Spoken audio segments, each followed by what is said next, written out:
umabot na sa point na hindi na nag-work, ipupush mo pa rin, then lagpak talaga.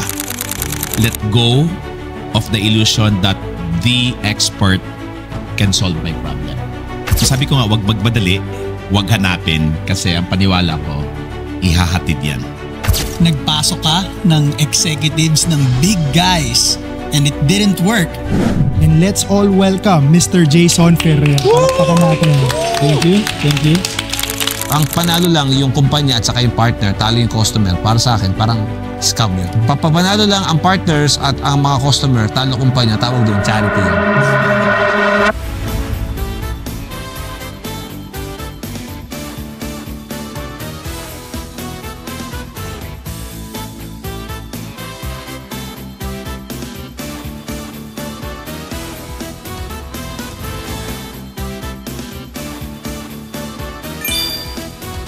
What's up, everyone? Welcome to another episode of Beyond Business Playbook, the show where Filipino entrepreneurs learn how to scale smarter, lead better, and grow faster. I'm Don and I'm with Dale. And also we have here our mentor, CEO of CEOs, Coach Ross. And today we have our guest.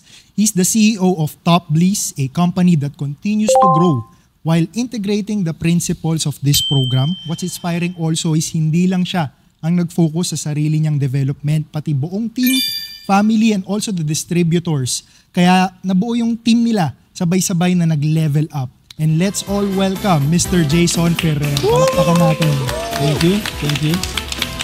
So question lang, Sir Jason. Before you embraced OD work, ano ba yung mga problems na na-experience mo noon in terms of releasing new products, hiring new people, or creating new promos for your businesses? Can you share some real experiences from before you implemented OD in your company? Okay. Thank you, Dale. First of all, bukod sa pag-business, I'm also coaching other entrepreneurs in building systems, especially for e-commerce entrepreneurs. Because in e-commerce kasi, ano yan para siyang self-employed. So you started muna as you're selling yours by yourself, tapos you're building your team. Most of the time, the team that you'll build is sales and marketing. So during 2018, it was really good. Kasi basta may pera ka lang, kumbaga you just throw money into social media, bebenta ka na agad And then, nung nag-post-pandemic, just like any other businesses, doon nagkaroon ng tinatawag na market correction. Yes. Meaning doon tumaas yung competition, doon kinopya ka na ng iba, doon tumaas na yung mga advertising cost mo, etc. Doon na nagkaroon ng problema. So doon nagkaroon ngayon na yung mga gusto lang kumita ng mabilis, dahan-dahang umalis na. Kasi doon na nakita, negosyo pala to. Akala ko dati benta-benta lang. Akala ko dati get rich quick lang. Kumbaga akala ko dati parang tataya lang ako dito, kikita na ako. Dumating nung panahon na yun, doon ngayon nagkaalaman sino yung totoong negosyante, sino yung nandun lang para sa kita. Tama. Ako, I love doing business. Yung mga nasolve ko dun sa business ko, nakita ko naging challenges to ng ibang kumpanya. Sabi ko, ako nakasolve, tulungan ko sila. So I started helping them a lot. But eventually, as your business grows, is hindi naman natatapos yung problema. Totoo. Kumbaga, sabi nga nila is another level, another devil. Parang gano'n. Parang gano'n. Kumbaga, there's gonna be challenges. Kasi, yun nga, if you wanna go to the next level, parang games lang yan There's gonna be a new boss na kailangan mong talunin. No? So, I believe I am a learning organization. So, we're teaching our people every week. We're teaching them, tinuturuan ko sila. I keep on learning, I keep on teaching. That's my passion. Business is my passion. Kaso dumating ako dun sa point na kung saan I wanna scale pa. Pero yung team ko, gusto rin naman nila, effort level 10, intention level 10. Pero sabi ko, bakit nagkakaroon ako ng challenge na parang hindi nila magawa? Na ako saan ako as a visionary, I wanna go here, they wanna go here as well. Pero hindi na nila kinakaya yung yung speed, yung speed. And I believe it's normal kasi ang nag-aaral naman at madalas na nagbibigay ng oras at panahon is yung may-ari. Correct. Ang number one challenge ng isang organization right now, it's not because that the owner is not learning. Right now, with a lot of katulad dito, podcast na sobrang natututunan nila, continuously nag-grow yung owners. The challenge is, are your team growing with you? Correct. Maaari you're teaching them, but the question is, are you teaching them not just theories, but learnings na kung saan mangunguya nila, kumbaga sa bata, mangunguya nila. At yun ba yung kailangan nila para dun sa kung nasan sila ngayon. The reason I got to OD with Coach Ras is that na-realize ko na kahit na anong ipasa ko na, hindi na kinakaya. In short, na-overwhelm na. Doon ko na-realize that the challenge is not them not wanting where to go. Nandun tayo, gusto nila. Me giving them opportunity. Nandun tayo, nandun yung opportunity. But it's really how to hold, how big or how small their capacity is to handle the opportunity. Now, kung kaya ko ngang i-handle, hindi na kayang i-handle, ang mangyayari ngayon, dahil gusto kong tumakbo yung negosyo, ako mag-handle. At dahil ako nag-handle, ang mangyayari ngayon, mapufrustrate ako sa business owner, mabe-burn out ako, and for me, that's the biggest risk of a business. It's not competition, it's not new products, it's not finances. All of that kayang solusyonan ng isang business owner. Pero kapag ang isang negosyo na burnout ang may-ari, sarado lahat siya. Correct. Doon ko nakita na I connected with Coach Ras, tinulungan niya ako. Una, akala ko nga personal development lang, woo, di ba? Parang pikit-pikit, yakap-yakap, parang okay. Noong una sabi ko, paiyak-iyak, hug-hug, sabi ko gano'n, parang okay, noong una, okay naman, parang gano'n. Akala ko yun lang. Actually, when I attended with my team ng Discovery, buong team ko, buong management team ko, sinama ko. Okay? Can I be honest? Yes. Pagbalik nilang ganun sa, okay naman after some time, kasi after some time, bumalik sa dating ugali. Sabi ko, siguro hindi totoo itong IM Plus na to, sabi ko ganun. Siguro, woo lang talaga, sabi ko ganun. So what I did, syempre, dahil tumatakbo yung negosyo ko, I started looking somewhere else. I started exploring, ganito, ganyan. Pero up to the point na, hindi ko makita yung gusto ko. That's the reason I actually started a second company. Because I cannot scale my internal team. Sabi ko, baka pwede pag nag-distributorship ako. What if I can just scale outside? Kasi ang challenge sa isang entrepreneur, paano kung hindi kaya ng team mo, hanap ka ng ibang paraan. Correct. So it's not because wala kang ibang paraan, it's because hindi pa kaya ng team mo. Hindi pa kaya ng team mo. So right now, I started that and nakatulong. Pero sabi ko, I want to grow them. Kasi bakit? May team din sila. I want to grow them. Naabot na rin nila yung threshold. Naabot na rin nila yung limit, yung cap. So that's the time bumalik ko kay Coach Ras. Coach, tulungan mo naman ako. Sabi ko sa kanya gano'n. Tulungan mo ako. Yung team ng mga distributors, palaki natin. No? Let me expand this. Pero just like Coach Ras, hindi yan nagsisimula sa external. Simula lagi internal. Balikan muna natin yung team mo. Bigyan. Kasi bakit? You cannot give what you don't have. Correct. Wow, yeah. So, yun yung natutunan kay Coach Ras. So, ni-nurture niya ulit yung team. Pero nakita ko dito is, ang naging focus na this time is not just about personal development. Kasi may mga tao na talagang kahit na anong turo mo, not because they can't, but because they choose to.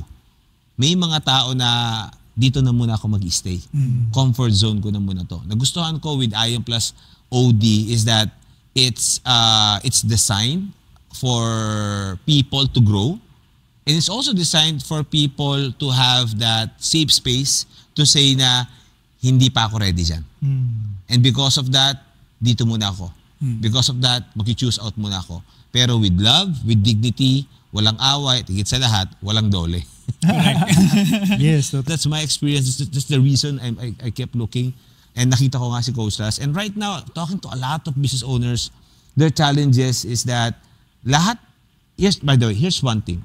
Natutunan ko, all businesses are the same. Every businesses are the same.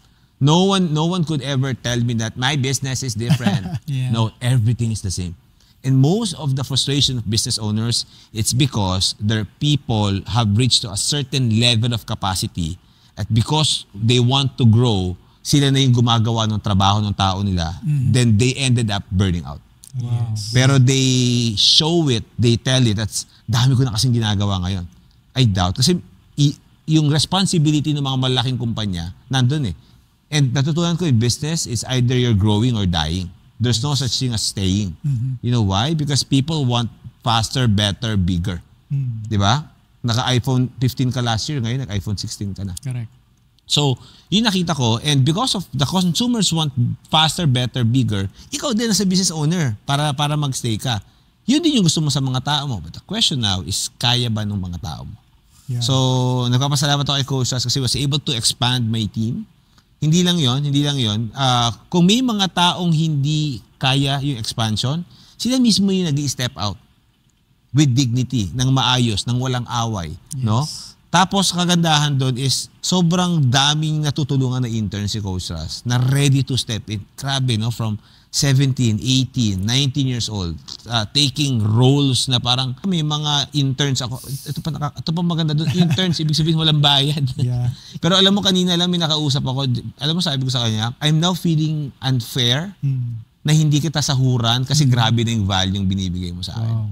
So, sobrang tuwa niya kasi rather than mga business owners, ang laki na binabayad ko sa'yo pero yun lang ginagawa mo.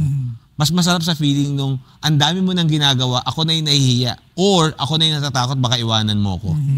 So, let me compensate, let me give value to you. So, ganda nung win-win relationship ba?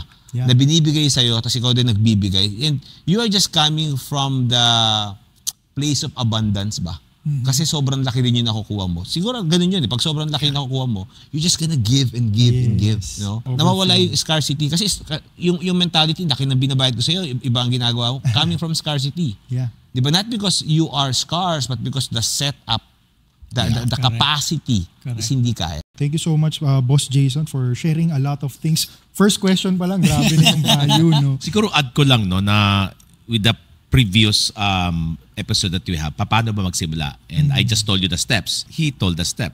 Number one, I need to raise my hand and say, this is no longer working. Yeah. Right? He tried 2 years, anything and everything. Maybe there's a new way. So the humility to raise your hand and say, I need help. So that's the first step. Not unless you don't have that, walang help na makarating. Tama. Okay? Pangalawa, also the humility to say, all right, if I want everyone to change, ako rin. Tama. No? So again, this will not work, not unless I will not allow the transformation to happen for me. Because if I just ask my people to transform without me transforming, it's all useless. Right. They will leave you because they look for another opportunity that will help them transform because the top leaders are not willing to transform. Number 3, most important, willing ba akong magbigay? Yeah. Kasi useless naman lahat to, tapos gutom yung tao ko. Tama. Right? We just computed sa minimum wage. Parang sa pamasahe pa lang, sa lunch, dinner, wala na pang wifi. No? So, again, it's still having that heart no, of abundance for everyone. Prosperity for all, not just for myself. So, those are the 3 most important foundation of how you want to start your OD program with us. Agree. As above, so below. Baga, how the leaders operate from the top is also how the management or how the leaders as well or the managers will operate as well too. And with those changes, no, Boss Jason, we want to know also what's the difference right now from the past, how you operate as a business to right now integrating the program of Coach Ras or the OD. So ano yung masasabi mong nagbago and nag-shift na mga bagay na nilet go nyo from the past? Okay, before ako bumalik kay Coach Ras, talagang sinubukan ko na lahat. No, to the point that I tried to hire a whole executive team. Oh. 'Di ba? Kumbaga kasi madalas, especially for SMEs, homegrown eh. Yeah. So from nasa ilalim, inaangat, o mukhang magaling ka na, ipopromote. Dumating ako sa point na parang, teka lang, mukhang hindi na kaya talaga ng team. Let me get the big guys, di ba? So, I hired a COO, I hired a CFO, I hired a CMO, lahat ng C. Yeah. Di ba? Parang hinire ko na sila and I hired consultants, sabay-sabay. Sabi ko kasi baka mamaya ito lang ang kulang eh. Yeah. Because I believe, ito lang pinaniniwalaan ko, no? If you lack something, may kailangan ka ibigay eh. So for example, it's knowledge, time, and money. Pag kulang ka sa isa, bigay mo yung dalawa. Ooh. Pag kulang ka sa time, yun nga, pakiramdam ko, nakukulangan ako sa time. Diba? Knowledge and money. So, yun yung ginawa ko. So, nagpasok ako, nung una, nabigay niya yung matagal ko nang gustong makuha, which is time freedom. Wow. For a week. Wow. Grabe. Kasi naramdaman ko yung time freedom, parang kami na bahala, okay naman, no? Maganda naman. So before, boss, wala ka talagang time freedom? Like, yung 1 week na yun, that's something na parang, ano mo talaga na-appreciate mo nun? Yeah. Before, the time freedom is shallow. Ooh. No, kumbaga yung makapag-travel ka, magagawa mo naman. Kaso nga lang yung pag bumabalik ka ba, yung your pile up na ng mga challenges, ganito. And it's not because of hindi mo na-delegate ng maayos, and I believe that's part of that, but really because of the structure.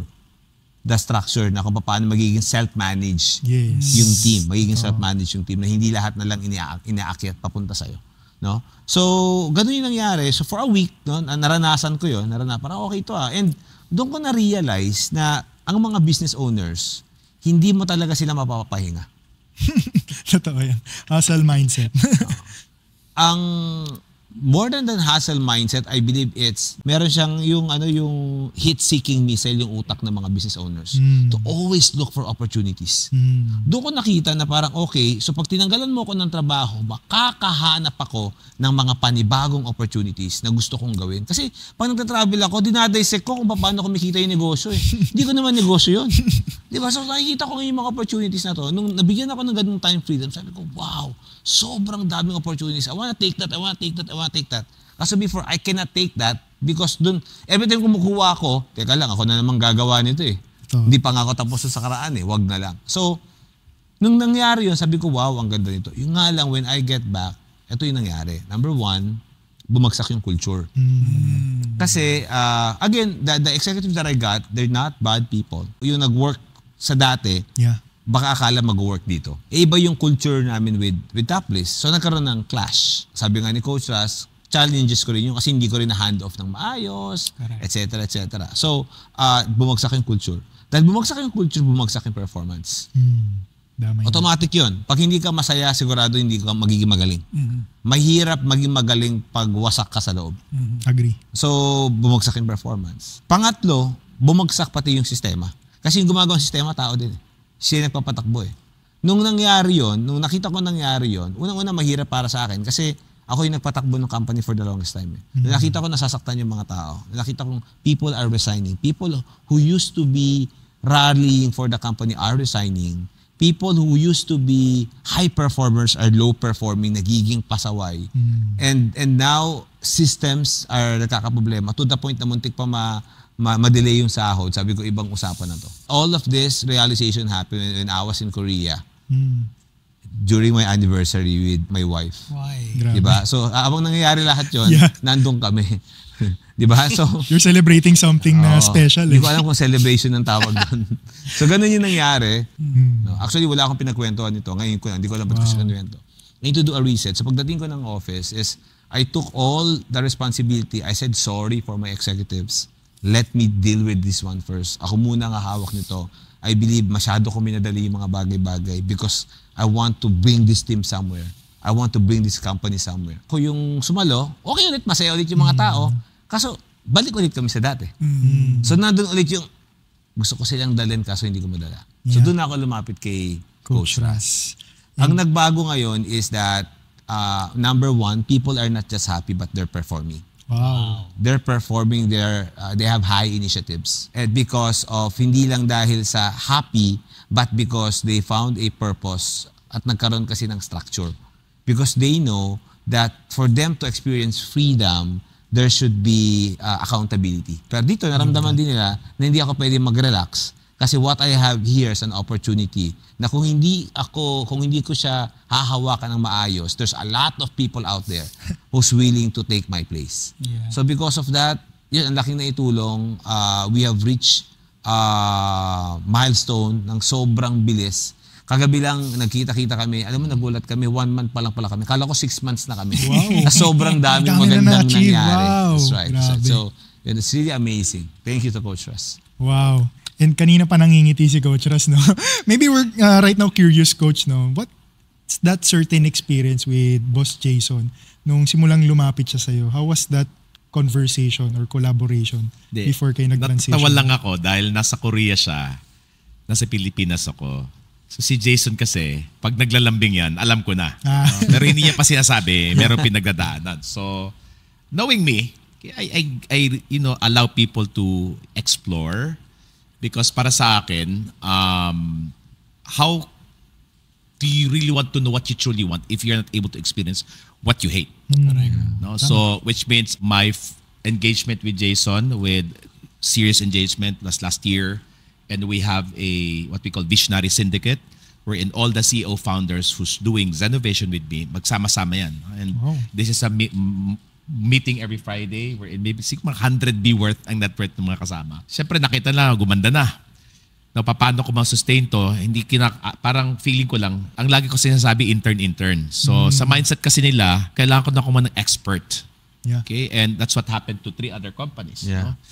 So I was very vocal. Sabi ko, I like that and I have to warn you. Baka magaling yan sa volleyball, tapos yung game nating main basketball, it's a different ball game. Yeah. Ang pinakaunang tatamaan yan, number 1 is motivation. Siyempre, magpapasok ka ng magaling, tapos yung mga tao, bago to, magre-resist yan. So, ma-demotivate. Pag na-demotivate, automatic, bababa ang performance. Yeah. So, based on principle, pag mababa ang performance, mababa ang motivation, walang ibang ituturo yan kung hindi inallow ng leader. Correct.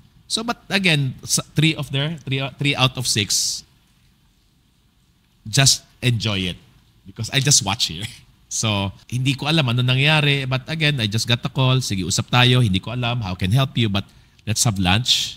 And then after lunch, I said, I don't know how to help you. But okay lang ba?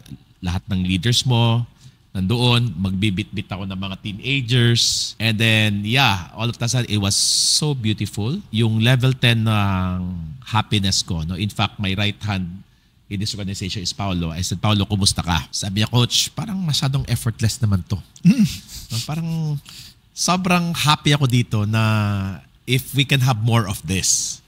Kasi I have 3 companies na ka-line up and ayoko magbigay ng load. Not unless sasabihin nila, I want more. So sabi niya, but sisiguraduhin mo, Coach, na kasing dali i-handle. Why? Jason is somebody who is really valuing knowledge, skills, and experience. In fact, siguro mas malaki pang na-invest ito sa akin to just go out of the country to bring in new information. Siguro na-appreciate ko lang sa kanya yung strength ko, hindi niya strength, willing siyang isurrender. Because again, as sabi ko kanina, ang problema ng karamihan ng founder CEO is yung ego na it has to be me. Diba? Chief Everything Officer. No? Umabot na sa point na hindi na nag-work, ipupush mo pa rin, then lagpak talaga. No? And I think that's where it is. On a personal point of view, he is the fully surrendered. No? Pag sinabing 4 a.m., walang Nice. na-miss yan. Wow. Pag sinabing 1 hour, walang na-miss yan. No? Pag sinabing magka 6-pack abs tayo, walang na-miss yan. So which means the level of commitment of my people depending on the level of my own commitment. Yun, ang good news nga, those people who choose. Again, when we entered, sabi ko, lahat yan, anak ng Diyos, lahat ang itatapon, mamahalin natin yan, except ano mag-iiba ngayon, may accountability. Which means loyalty is not enough. In fact, loyalty is minimum 1 level. Kasi syempre, you have to be loyal to the fans that right. teach you. But here's the thing, and this is what I learned from Jason.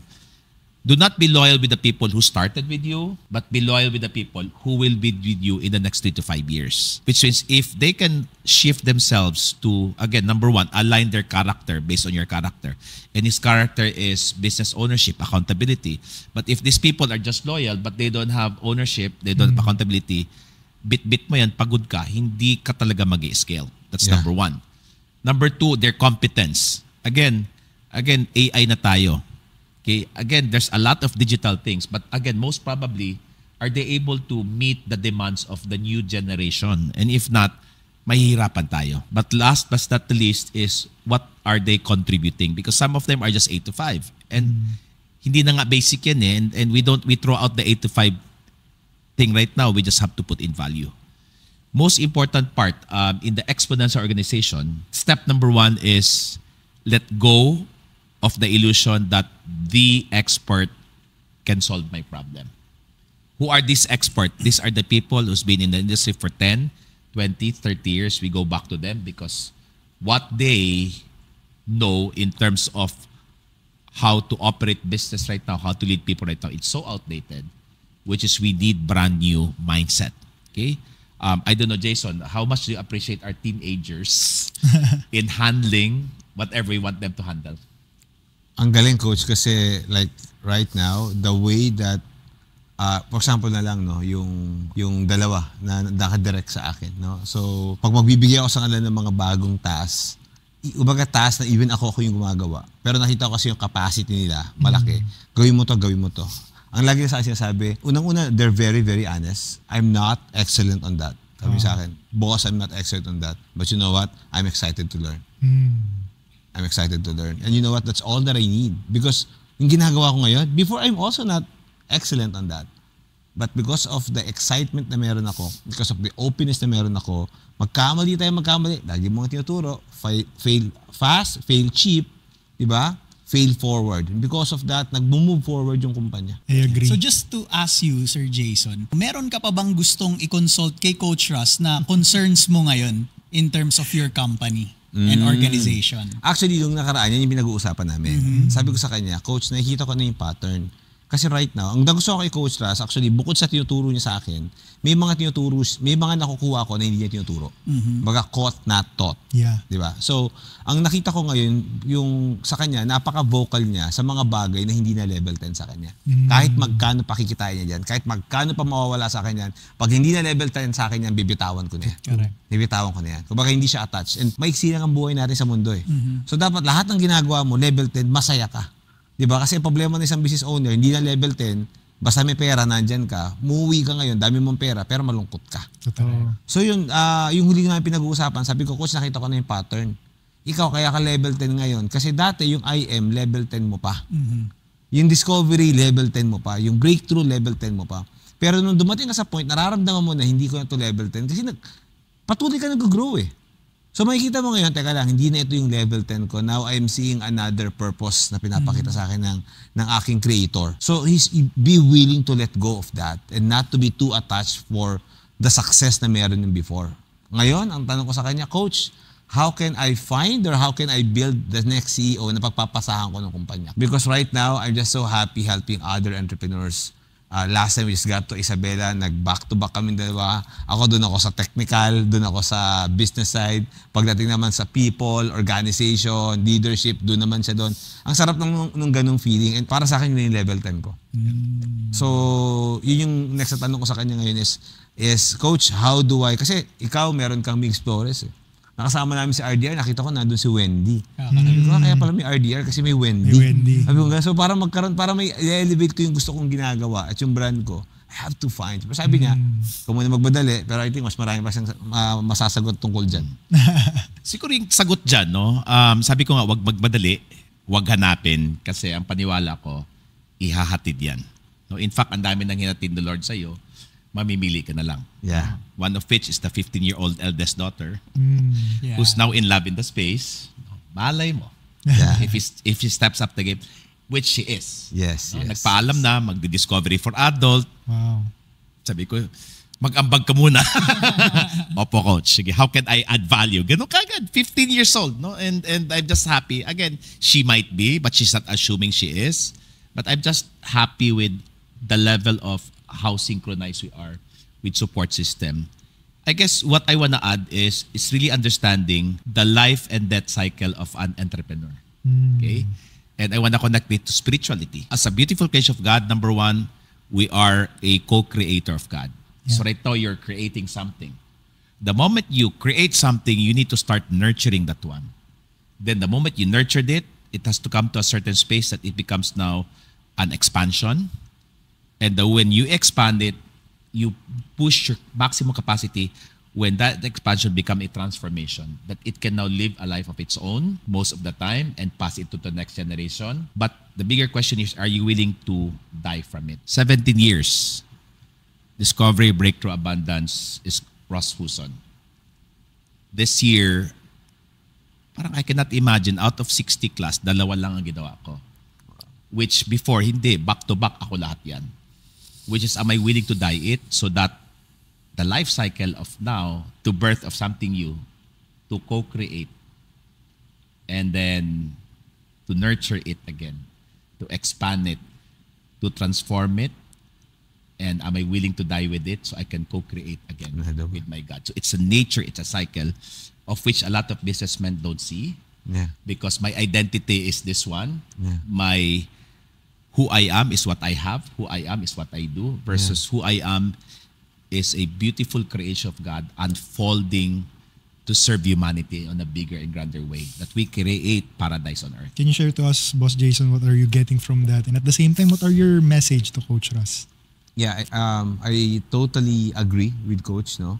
Kasi before naman ako mag-business from employment, tapos that has to die From self-employed when I was in network marketing, no, nag-top earner naman ako doon, pero sabi ko, I have to evolve to a business owner right now. And right now, I believe going to another level, which now be helping business owners.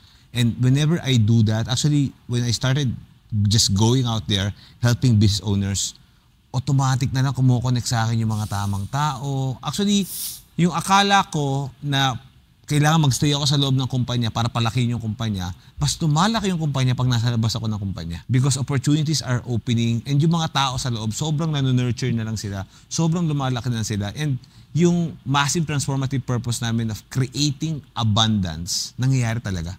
Yeah. Kasi nagkakaroon ng maraming opportunity that mas naghahanap ka ako ngayon na mas maraming tao, sino pang tutulungan ko kasi sobrang laki nung opportunity and abundance sa labas. And just to add, the job of OD is to make sure we take him out in the business, no longer there on a day-to-day thing, but he's still on the business because why? He is still the face of the company. But his biggest job here is to make sure that the structure, systems, and processes are now created to and passed on to the people who can recreate it because it will become obsolete. That's right. Okay? Number 4 is to continually be present with the presence of our creator because your creator will give you new visions, new mission, and your job here is to make sure, number 5, you share this direction and you don't have to be in the business because you train, you nurture, you expanded, you transform your people so that they can carry on the direction, so that you can still be out there to build more capacity, build more opportunity to support not only your people, your business, but everyone around you. In fact, it's weird because 90% of the time I spend my time helping competitors. Wow. Why? Because that's how we create paradise on earth. We're just one and the same. We want to help one another. And I think that's where the OD comes in. Again, soul-led organization, kaluluwa, okay, spiritual, which means God's work is in here. I don't have to preach about my faith, but I feel God's presence in every organization, that He must be our CEO. He must be our center. And therefore, when He is our center, life force is just going to show up. The excitement every day. I mean, people are telling me Jason's glow is different. His excitement is different. He's so alive. Okay? Because, again, OD is something that will allow CEOs find who they are on a soul level. Thank you for that, Coach. So, gusto ko lang i-share yung learnings ko. But first of all, I want to honor Coach Russ, of course, for sharing your wisdom to us. And Sir Jason, for sharing your story na from nagpasok ka ng executives ng big guys and it didn't work dahil hindi same yung vessel mo at vessel nila, kaya hindi nila matanggap kung ano yung gusto mo para sa kanila, naapektuhan yung structure, naapektuhan yung system, to transitioning into organizational development, bringing in kids na walang know-how, pero maganda ang who, maganda ang vessel, at lahat nag-fall into place dahil itong mga batang to nagko-contribute lang ng nagko-contribute to the point na ikaw mismo nahihiya ka na hindi ka mag-compensate sa kanila. That was really a beautiful experience na na-share mo sa amin. What about you, Donovan? Yeah, and because of that practices talaga, no, natuwa ko sa sinabi ni Coach Arsen, na nag-shift yung energy and frequency ni Sir Jason. And I believe also the products that we have here in front right now is the reason high energy, high frequency products. Bakit nagkaroon ng ganong energy si Boss Jason? And also, Boss Jason, do you want to promote your product and business to our audience right now? Okay, so right now we are actually entering to a new, because of, as I help other entrepreneurs, doon ko ngayon nakikita yung malaking picture. No? That before we started this product selling direct to consumers, and then after that we got distributors. But later on nakita ko ngayon, kasi right now our products highly sellable. We have distributors hitting 8 figures a month. Wow. They don't need to create their own brand. They just partner with us. And dun ko nakita that, wait, this is no longer about distributorship. This is like online or e-commerce franchising already. Yeah. Na kung saan sa franchise, ano bang binibili ng isang business owner sa franchise? It's the brand.